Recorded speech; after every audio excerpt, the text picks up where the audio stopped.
안녕하십니까. 반갑습니다. 주식 참견 시점의 주잠씨입니다. 자, 11월 첫 장세에서 HD현대 마린솔루션이 결국은 시장의 조정 압박과 그리고 또 보호애수 락업 해제에 따른 우려감 때문에 좀 선행적으로 이틀 연속 조정을 받으면서 13만 3,900원에 마감을 했습니다.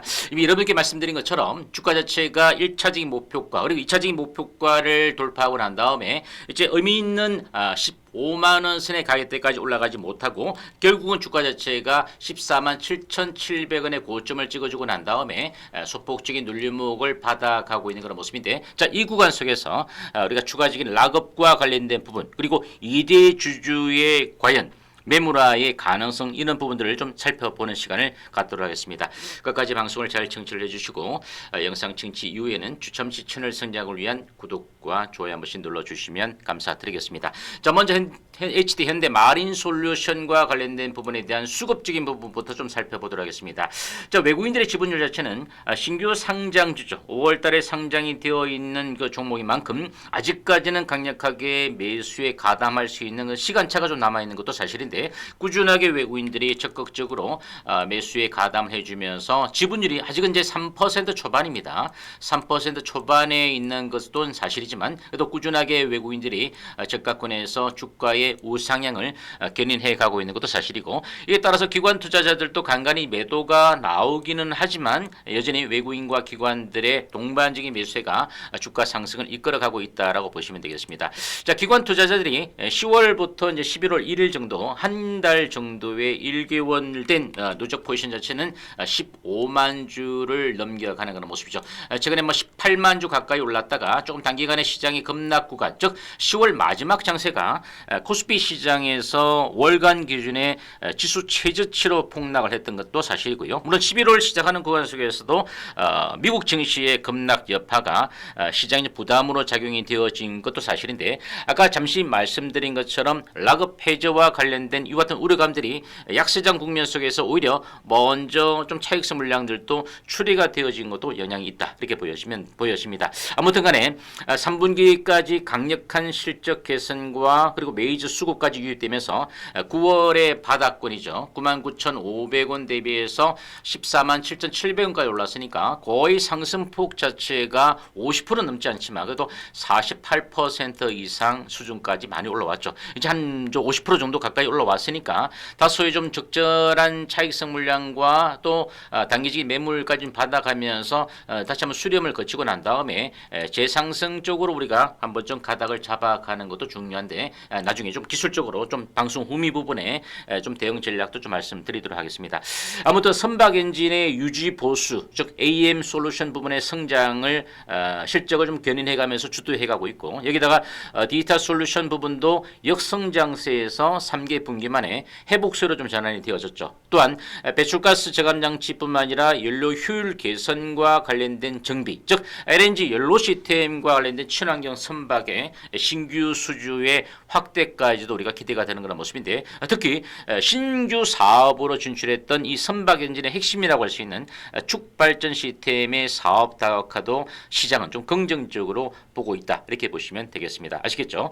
하지만 이제 증시 하방의 약세장 속에서 이제 기존의 5월달에 동종목이 상장이 코스피 시장에 되었습니다. 그죠?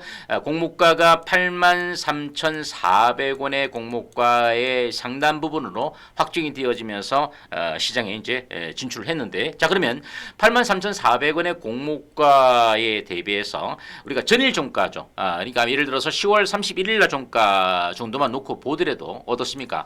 상당히 여전히 좀 많이 올라와 있는 것도 사실이죠. 공모가 대비는 많이 올라와 있는 것도 사실인데, 자, 그러면 이제 5월 달에 상장을 하고 난 다음에 3개월 정도의 이제 락업과 관련된 3개월 정도 기간의 락업 관련된 물량들은 이미 8월 달에 이제 시장에서 좀 출회가 되어졌다, 이렇게 보시면 되겠죠. 그래서 8월 달, 9월 달에 시장의 블랙 먼데이 여파라든지 지수의 하방 압력 때문에 신저가를 찍어주는 구간 속에서 이와 같은 일정 부분 이제 3개월 정도 락업 해제 물량이 좀 출회가 되어졌다, 이렇게 보시면 되는데, 이제 6개월이 이제 11월 달에 되는 그런 모습이죠. 그러니까 6개월 정도의 락업을 걸어놓았던 보호 예수 물량의 출회 주의부가 있는 것도 사실입니다.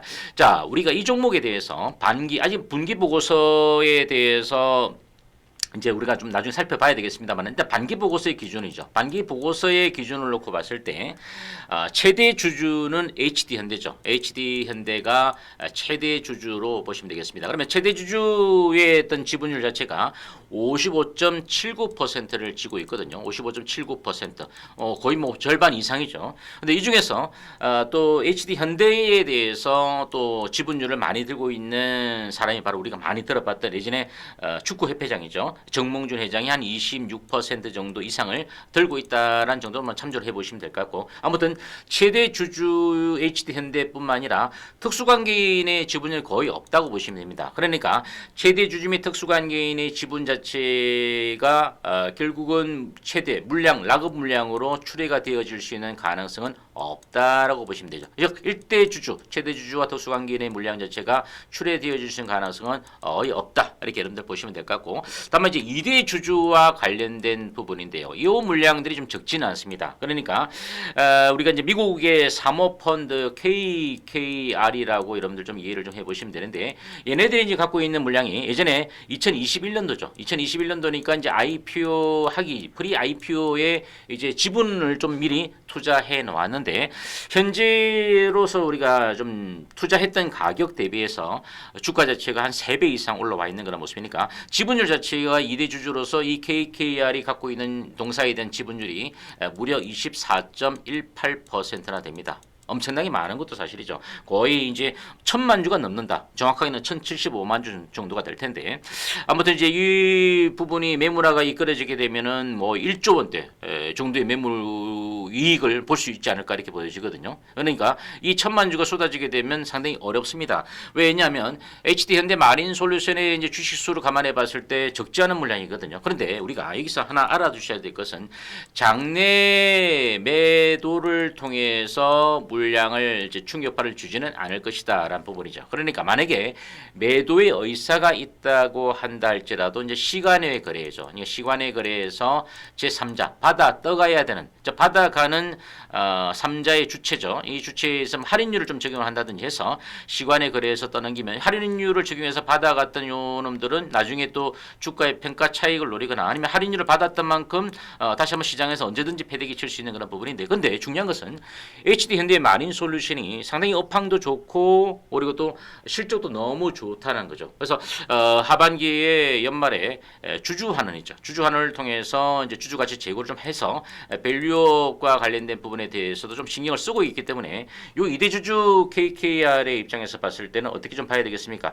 지금 이제는 연말에 좀 배당을 받아감과 동시에 배당은 배당대로 챙기고 다시 한번 주가 자체가 좀 업황과 실적 개선과 함께 더 오를 것 같으니까 오히려 보유를 해서 나중에 일정 부분 적정 물량을 시장에서 던져낼 수도 있지 않을까라는 부분인데 이 판단은 이제 우리가 알 수 있는 부분은 아니죠. 그죠? 어쨌든 간에 제가 보는 관점에서는 충분히 조금 더 보유해서 연말에 배당을 받아가고 좀 더 추가적인 성장성과 관련해서 좀 시간의 거래로 물량 지분을 조금 축소할 수 있는 그런 가능성 자체가 아마 제일 유력하지 않을까라고 여러분들 이해를 해보시면 되겠습니다. 안 그러면 이제 외국인들 입장에서나 기관들 입장에서도 현재로서는 아직은 수급은 나쁘지 않습니다. 상당히 좋은 모습인데 여기서 이런 부분들을 아마 우리 일반 투자자들에 비해서 모르지 않을 겁니다. 그래서 나름대로 좀 탭핑을 하고 있지 않을까라고 보여지고요. 자 이제 중요한 것은 이제 11월 첫 거래일이 11만 주 정도 거래가 터졌습니다. 아직까지 거래량이 너무 바닥권의 거래량 자체가 좀 이끌어지고 있는 모습인데 자 거래가 없는 구간 속에서도 외국인 기관들의 핸들링 속에서 주가가 우상향으로 올라갔다가 적정한 구간 속에서 이제 눌림목을 받아내고 있는 그런 모습인데 일단 거래량이 없다라는 얘기 자체는 좀 떨어지더라도 크게 물량 자체가 출회가 되어지면서 대량의 볼륨이 터지면서 쏟아지지 않는다라는 부분 정도를 놓고 보시면 되겠고 앞으로 추가적으로 이제 매물을 받을 수 있는 가격대가 16만 원 정도 수준이거든요. 이 16만 원 정도에 올라오게 되면 요때 물렸던 물량들이 조금 BP의 단가가 거의 뭐 돈돈이 정도 수준 올라오게 되면 이제 좀 물렸던 물량들도 좀 나올 것 같고 이 물량을 좀 받아서 결국은 올려가야만이 추세적인 상승을 이끌어갈 수 있는 그런 모습인데 자 그러면 우리가 주봉상으로 놓고 봤을 때 HD 현대 마린 솔루션이 1차적으로 제가 13만 원 선의 저항을 말씀드려서 1차적인 목표가를 잡아드렸고 그리고 또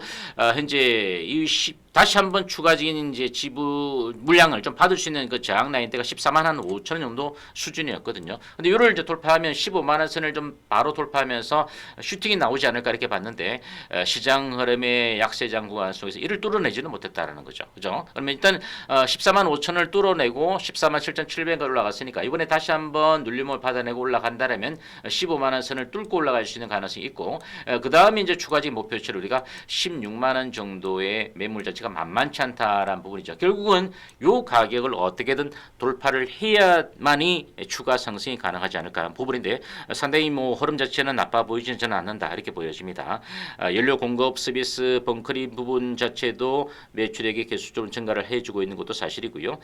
결국은 이제 역성장했던 디지털 솔루션 부분도 회복소 전환이 되어지면서 우리가 3분기 실적만 놓고 보더라도 영업 이익률이죠. OPM도 18%가 높아지고 있고 또 조선업도 제2의 슈퍼 호황기를 달려가고 있는 구간 속에서 선박의 엔진이라든지 또는 기자재 관련된 여타 조선주들의 낙수 효과들도 방과 관련된 업종에 대한 낙수 효과도 기대가 되는 그런 모습이라서 흐름 자체는 나쁘지 않을 것이다. 저는 더 오르는 쪽에 여러분들이 무게를 두셔야 되지 않을까라는 부분입니다. 그러면 결론적으로 이제 이익을 보신 분들은 다시 한번 13만 원의 지지가를 보시면 되겠죠. 이 13만 원 선의 가격대가 깨어지게 된다면 12만 한 5천 원 선 정도 이런 정도 주는 구간까지 좀 출렁거릴 수는 있지 않을까라는 부분이니까 그 구간을 다시 한번 이익을 보시는 분들은 저가 매수의 타이밍을 좀 잡아 보시면서 수급의 흐름도 좀 체크를 해 보시면 좋을 것 같고요. 현재로서는 이 종목에 대해서 손실 보신 분들은 좀 단기적으로 좀 조정을 거치고 난 다음에 다시 한번 해본 일을 보여주면 16만 원 정도 수준까지도 매물을 소화해 가면서 올라갈 수 있는 쪽에 무게감을 두시고 대응 이어가시기를 바라겠습니다. 자, 일요일 휴일 잘 마무리하시고 또 11월 달에 추가적인 영상을 통해서 또다시 찾아뵙도록 하겠습니다. 여러분들 끝으로 주참시 채널 성장을 위해서 구독과 좋아요 한 번씩 눌러주시고 또 주참시의 메인 채널에 멤버십뿐만 아니라 커뮤니티와 관련된 이 란을 통해서 매일같이 오전에 여러분들께 시황과 그리고 종목별에 대한 이슈 그리고 또 외생적인 변수와 관련된 체크사항 이런 부분들도 알려드리고 있으니까 더불어서 한번 참조해 보시면 좋지 않을까라고 말씀을 드리겠습니다. 가을 만끽 잘 하시고 새로운 영상을 통해서 뵙겠습니다. 감사합니다.